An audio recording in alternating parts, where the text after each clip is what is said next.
నా పేరు లక్ష్మి. లైఫ్లో ఒకరు నమ్మి చాలా మోసపోయాను. 1,20,00,000 ఇచ్చాను అతనికి అప్పులు చేసి.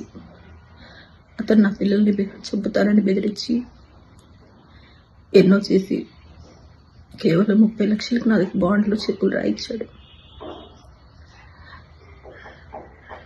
నా దగ్గర వీడియో రికార్డ్ తీసుకున్నాడు. ఇలా బెదిరించి అన్ని ప్రూఫ్స్ ఉన్నాయి నా దగ్గర.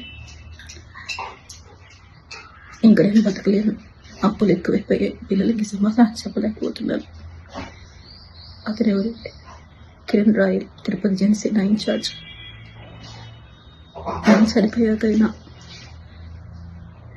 ఆ డబ్బులు నా పిల్లలకి చెందుతాయని ఆశిస్తున్నాను. కేవలం కిరణ్ వల్లే నేను ఈరోజు చనిపోతున్నాను.